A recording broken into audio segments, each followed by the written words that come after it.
Today we're going to be talking about automating your STR business. Automating as much as possible. Let me make that specifically clear. You can automate a lot, but you cannot automate everything. So we'll go through. I think we got 4 or 5 bullet points today on our office hours. So once again, drop your questions about automating your Airbnb business down below. I will answer them, and let's get right into it. So let me just make sure we're live everywhere. Looks like we are. Facebook, Instagram, YouTube. Jaden, what's up? What's up? Airbnb questions about automating it. Let's jump right in. So kind of the prep for this was I had I've been doing weekly like Q&As on Wednesday at 6:00.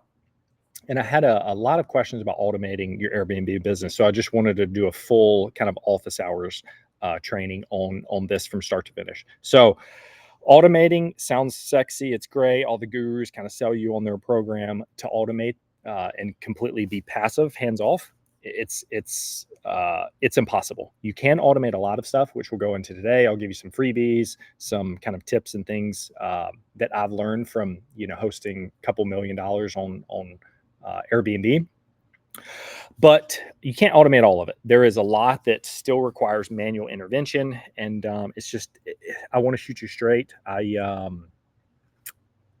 would be lying to you if I would say this is a passive income business. It's a very active income business. So if you hear passive income, Airbnb in the same sentence, run for the hills because they are lying to you. All right.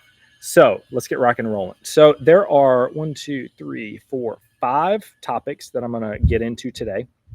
First one, cleaning automation. So think scheduling cleaners. 2 is guest communication automation. So that's like messaging guest. Hiring and kind of scaling the team. That's number 3. Essentially when to hire, who to hire first, all that we'll get into. And auto creating tasks on things to do. Think like inspections, turnovers, maintenance checklists, things like that. And then 5 is automating your pricing. So those are the 5 things that we're going to go through. If you have any specific questions on those or anything just kind of random about automating your business, let me know. So first one, cleaning communication. So this came up Wednesday when we were doing our Q&A. First of all, let me kind of let me take a step back real quick. A lot of these notes and the checklist, the templates that we're going to be talking about, scan this. I don't know if you can see this. Maybe make that full screen a little too premature, but scan that. There is a ton of templates, checklist, our messaging templates that we use. All that is going to be down below. Essentially, when to hire your first VA, your second VA, your third, bookkeeping, all that. We'll get into that. So if you are joining on the replay, a lot of the notes, the replay of this will be down there for your ease. I know these trainings are super valuable, but you can't kind of remember everything. So this will be good for the replays, and anybody that wants any additional info on this, jump in there. So cleaning communication. The 3 big things in point number 1 for automating as much as you can with cleaners. The question I get all the time whenever onboarding a new property or a co-host is how do you schedule cleanings? Like, is it a manual text or WhatsApp or whatever? No, it's automated. Luckily, our cleaners have a internal scheduling software that we can check, and we do check, but knock on wood, have never not had a cleaner show up. So the 3 things for cleaning automation is there's 3 kind of check marks: new reservation, an alteration, and a cancellation. Those are the 3 things that you can automate, or we automate for the cleaner communication. So new reservation, hey, guest booking at 123 Main Street, checks in February 28th, out 30 days after that. So new reservations. That's the easy one. Everyone knows that. Alteration. This is like if a guest shortens their stay or extends another week or another month alteration, just making sure your cleaners aren't showing up to when the original booking was set to check out, making sure you do it for the alterations as well. This is an automated way. It's most property management systems, and I think Guest or Airbnb has this built in as well. So it's easy to set up. Third is cancellation. This one is equally as important. So when a guest cancels, it sucks, but it happens, right? Guests, changed their mind, got COVID, whatever it was. They need to cancel their reservation. Obviously, you want to let your cleaners know in an automated way that they don't have to do the turn that day. So those are the three automation for the cleaning side. We use kind of a secondary point. We use Slack for all of our communication internally with our team members, and also externally with our cleaning team. So Slack is free. We don't pay for it. So it's an awesome tool. For the communication with cleaners, we do email and text as well, just to make sure they get multiple notifications, just so they're on the same page of that automation, and getting them access to the calendar as well. Actually, that is a good point that I didn't think about. Access to your property management software, your Airbnb calendar, whatever you use, making sure they have 24/7 access, so they can. So we train them to check it before they go as well. So having access to the calendar. So point number 2 is the guest communication with the guest. This can be automated, and this can help you get more 5-star reviews, less issues checking in, checking out. Like, what do I do with the towels? Like all those random questions that you get. We actually have our messaging template in our program, and let me actually. I think I can share. Just make sure. Yeah, you guys can see this. All right. So in here, so this is we got a free. I created a free program for you guys. It's awesome. Join in here.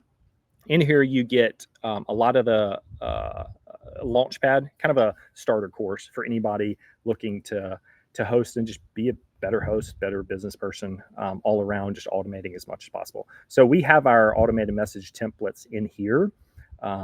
Scan that QR code, rewind it, scan that, join. It's free, 100%.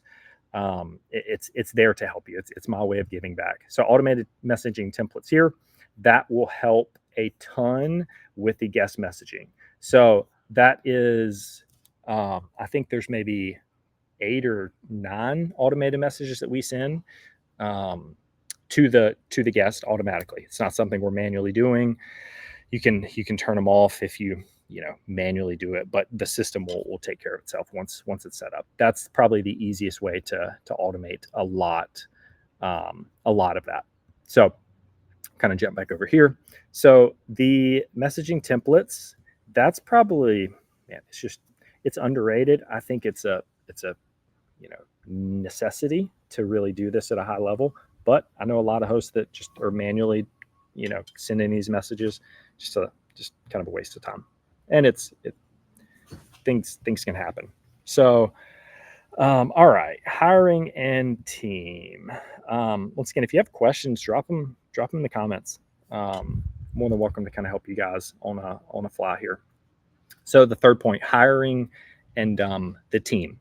That is, most of the people that I talk to are, got 1 to 3 properties that they either own or manage. And the question's always like, okay, when do I hire? Who do I hire? What kind of systems and processes do we put together for them? I kind of call it the tiers of scale. Let me actually, I'm gonna plug this again. In the basics, this is kind of what we've done with the levels. I kind of break it down into 4 levels, and it really depends on like when you need to hire. Like, for example, 1 to 5 properties, I would be building the SOPs and hiring your first VA from the jump. VA is a virtual assistant, probably overseas, that you can pay anywhere from $4 to $10 an hour, depending on their experience level. But I would be doing that from the jump. So kind of the tiers of scale is when to hire. Less people are in this kind of 6 to 10 range. This is more of, you start looking at handyman, definitely adding in more of the standard operating procedures, which in here I give you a lot of the SOPs for free as well. And then once you've kind of scaled up and you want to grow the team, this is kind of level 3, 11 to 25 properties. Third VA, get some overnight coverage. You got bookkeeping and accounting, and then this is kind of when I would start looking at purchasing your first STR. And then once you get here, you're a rock star. So that's kind of the tiers of scale is what I've kind of distilled this down into. So the fourth one, let me actually stop sharing. The fourth one is, where are my notes? So automating, thing that I kind of struggle with is when to, like, what else to automate. Obviously your cleaners are going, but you need to go to the properties a decent amount. So handling inspections, quarterly maintenance checks. We automatically do this with Asana. Asana is our project management tool. It's free, by the way, and it's awesome. There are some, Notion, ClickUp. There's some other like tech tools. Just start with a free tool. The tool doesn't really matter, to be honest with you. Everybody gets kind of caught up on what tool am I using. It doesn't matter. Breezeway is another one. This is more tailored towards like the maintenance and cleaning aspect. There's this is a paid kind of upgrade, has a little more features with communication and scheduling and having checklists within there. But I would start with a free kind of project management tool to begin with. Kind of pro tip here is automating the inspections and like task of when you're doing things is Zapier. So we use Zapier. It's essentially a glue between softwares. So like one thing that we'll do is whenever a new booking comes in, so we use Guesty and Hospital. Whenever a new booking comes in, we want to create an inspection for that property. It could be an on-site inspection. It could be a virtual inspection that our guest communications team does, but that's done through Zapier. So a booking comes in, Zap is kind of the glue that sends that inspection to our Asana, our project management tool. And it's a little bit complicated to set up, but it is super, super valuable. So like for every reservation we get, we have an inspection of like a checklist that we do, making sure that the guest code is created, making sure the rental contract is signed, making sure they've paid for their stay, making sure the door lock gets, or the code gets to the door and it wasn't offline when we sent it. I think I mentioned the rental contract, making sure the guest has the rental contract. There's a lot more. Oh, reviewing the guest. So there's like pre-check-in and post-check-out items, reviewing the guest, making sure there's no damage, things like that. So that's kind of the pro tip there. Once again, for most people, might be a little overkill. I'm very tech and try to automate as much as possible. So it's helped me. And then the fifth one is pricing. So how do you set up pricing? How do you automate it? I could do I probably will do a whole nother training on how to set up price labs. Don't use the Airbnb smart pricing. I call it dumb pricing. They will lower your rates until it's not profitable. So definitely use like a price labs or wheelhouse. There's a couple main points with price labs, just kind of like beginner level, just to get you guys off the ground, is setting up the base price. So base price, the minimum, and then I like to always have a weekend min, and also making Thursday a weekend. So those four things again: setting up the base price, setting up your minimum, setting up the weekend minimum, because you can have like a weekday minimum and a weekend minimum. I would definitely set up those. And then the fourth is making your Thursday a weekend. Because if you have like a 2-nighter on Thursday night, Friday night, it's harder to book that like Saturday, Sunday. So you want to kind of group those together. And most people, we try and get that Thursday, Friday, Saturday together, or Friday, Saturday, Sunday together. So we'll make that Thursday a weekend. I've got a whole training in the Launchpad in that free program if you guys want. It's like an hour and a half. I set up somebody's Price Labs from start to finish. I think he got like a 3-month reservation a couple of days later. So it's very in depth. But base price helper, just go with the basics. There's like okay, is this economy property, a mid scale, or like a luxury property? Kind of general rule of thumb of minimums. Usually they're anywhere from like if your weekend is $100, then your weekday should be like 60 to 70. So like 30 to 40% off weekday to weekend comparison. Once again, it's a general rule of thumb. Every market's going to be a little bit different, but that's what we've seen be pretty successful in most markets.